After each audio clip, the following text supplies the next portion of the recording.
Coach's Desk, the Relationship Series, and I'm John Daly from the Villages in Florida. Today we're going to talk about proximity.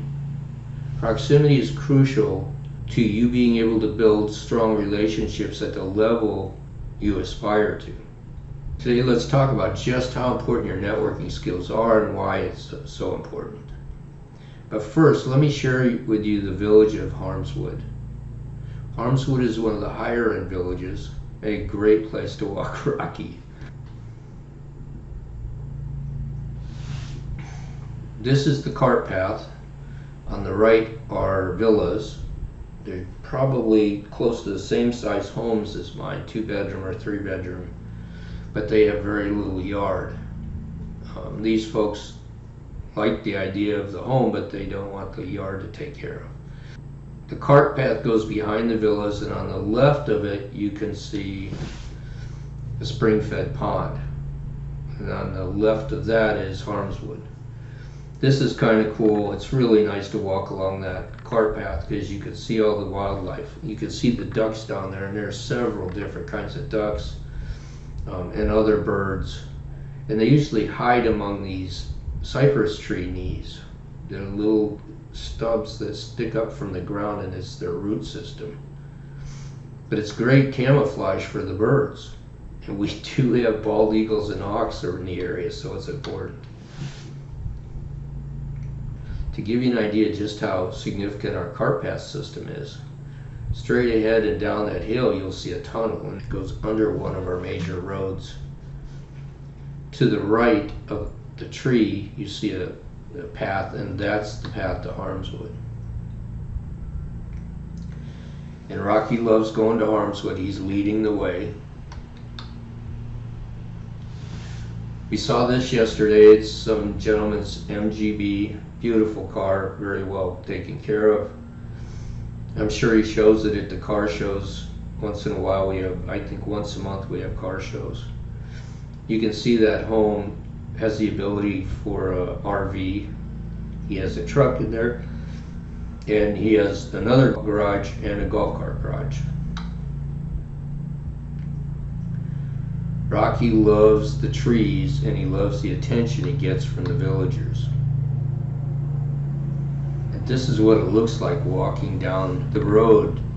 It's actually a loop around Harmswood. You can hear the wildlife, birds chirping. It's so quiet, peaceful.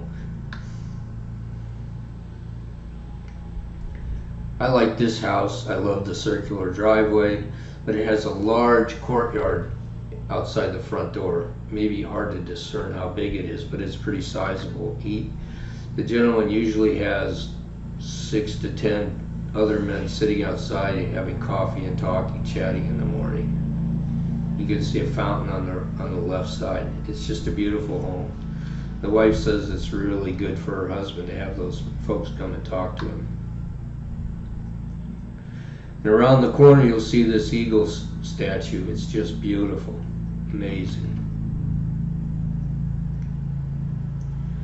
This is another pond surrounded by homes in Harmswood with big lanais. Some of them have pools, but they can sit in their backyard and watch the wildlife.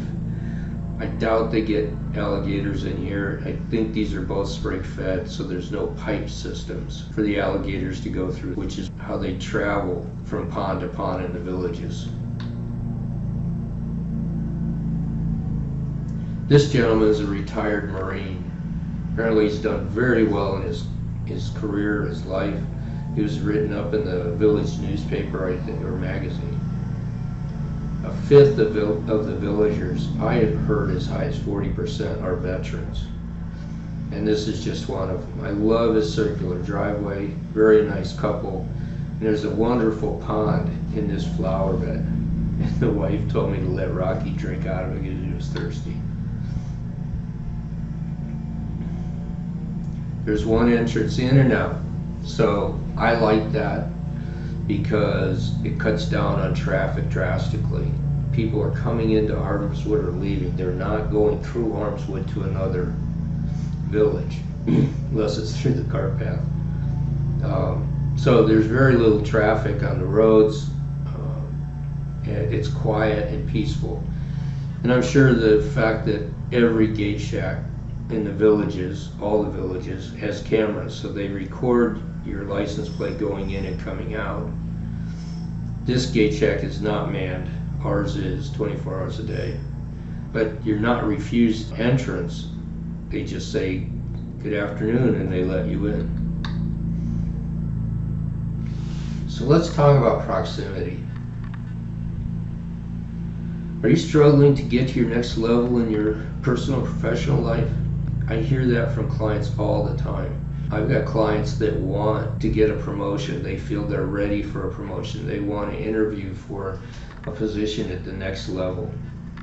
I've been coaching and teaching clients on how to build their own mastermind groups at that new level. People that they can trust and count on. Let me tell you why.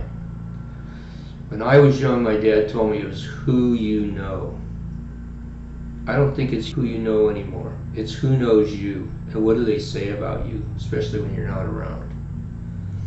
So if you interview for a position at a higher level in a different company, and you haven't reached out to any of the people that are at that level or above in that company, you have no relationships, they don't know you, you don't know them. So when the interviewer says, well, is this somebody you know? The people around him or her are going to say no. Worse yet, and I hear this all the time, somebody will recommend, and I've had this happen to me, I've had positions opened, and I went for weeks and didn't look at the resumes, literally did not open the folder with the resumes. And somebody called me on the phone, somebody I knew and trusted, and they said, John, you got to interview this person. I said, really, why? And he explained what his reasons were. And I said, okay, send her over. He sent her over. I was blown away, and she got the job. I hired her without looking at any of those resumes. So if you're just firing out resumes, they may go into a folder just like I shared with you and never get looked at. They may go into a computer system and not have the right keywords. But even if they do, and HR calls you, and then the hiring manager gets a call from a friend and says, you got to talk to this person. It's crucial that you network with people at or above the level you're at, especially the level you aspire to, especially in companies you're interested in. We all make judgments, many times subconsciously. We look at appearance, including the way people dress, perceive health, communication skills, what kind of car they drive, where they live, what their home looks like. You can even be judged by what school you attend, although I believe that's fading. People will judge you based on the knowledge you have and how you communicate that knowledge. If you're a scientist and you want to get promoted to an executive in the company, which is more about the business, can you communicate with the other executives that are probably more business oriented, even though you may be a scientist? That could be an engineer, that could be a software engineer. You pick the job, and if you want to get promoted to the next level, and that next level is all about that somebody's out there mowing my lawn. The next level is all about business and not the skill you had or you use now. It's a very important metric for many people is your emotional intelligence. How well do you handle stressful situations? How well do you handle others in stressful situations? I recommended to a lot of CEOs for years, I still do for that matter, that they take somebody out to lunch, especially if it's going to be a manager or an executive. Take them out to breakfast, lunch, or dinner. And the reason I said that was because you need to get to know who the real person is. We play a role during interviews of how we think we should act. And I can't believe how many people have said to me, but that's not how he interviewed, John, or that's not how she interviewed. I don't understand, she's changed. No, she didn't change. He didn't change. They were playing a role, but if you take them out to lunch, dinner, or breakfast and get them to relax, you'll find out who they really are. And every executive that I suggested that to is raved about it. I have CEOs that's the only way they'll interview now. I do assessments, and I've been doing these assessments for 30 years. I'm very comfortable with how accurate they are. I hear it from my clients all the time.